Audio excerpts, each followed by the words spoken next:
হেই friends, good evening. আজ আমি তোমাদের সাথে একটু অন্যরকম একটা ভিডিও শেয়ার করব with a life experience story. তো শুরুতেই তোমাদের বলে দিই, আজকে যে প্রোডাক্টটা আমি আনবক্সিং করে ইনস্টল করতে যাচ্ছি, স্টোরিটা আমার সেটা রিলেটেডই। I have bought it 4 pieces of self-adhesive caster wheel and it's made by ABS material and small stainless steel. আর এটা আমি স্পেশালি নিয়েছি আমার একটা ফার্নিচারের জন্য, যেটা তোমরা দেখতেই পাচ্ছ এখানে এই টেবিলটাকে মুভ করানোর জন্য, বিকজ এই টেবিলটা ভীষণই হেভি। তো এই যে হুইলগুলো রয়েছে এর মধ্যে যে স্টিল বলটা রয়েছে সেটা 360 ডিগ্রি রোটেট হয়।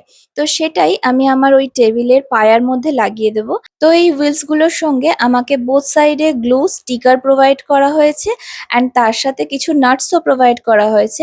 যদি তোমরা নোটিস করো এই ম্যাটেরিয়ালটার মধ্যে দেখো 3টে ছোট ছোট হোল করা আছে, যাতে করে যদি তোমরা এটাকে নাট দিয়ে টাইট করতে চাও কোনো ম্যাটেরিয়ালের উপরে সেইভাবেও করতে পারো, আদারওয়াইজ যদি তোমরা গ্লু স্টিকারটা দিয়ে স্টিক করতে চাও সেটাও করতে পারো। সো আমি এখানে চুজ করেছি এই গ্লু স্টিকটাকে, বিকজ আমার টেবিলের যে পায়াগুলো সেগুলোর স্পেসটা খুবই কম, তাই নাট দিয়ে আমি ওগুলো টাইট করতে পারবো না, তাই আমি স্টিকার দিয়ে ওগুলোকে অ্যাটাচ করছি।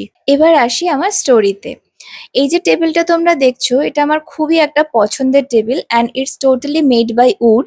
তো সেই জন্য এটা ভীষণ ভারীও, তাই সেই কারণে এই টেবিলটাকে আমি চট করে এধার ওধার মুভ করতে পারি না অ্যান্ড আমার প্রয়োজনে আমি এটাকে ইউজ করতে পারি না, আমাকে এটা সবসময় কোনো একটা ফিক্সড জায়গায় রেখে দিতে হয়। আর যেহেতু এটা আমার খুবই একটা প্রিয় ফার্নিচার, সেই কারণে আমি এটাকে বেশি বেশি করে আমার ভিডিও বা শুটের সময় ইউজ করতে চাই, বাট যেটা সম্ভব হয়ে ওঠে না।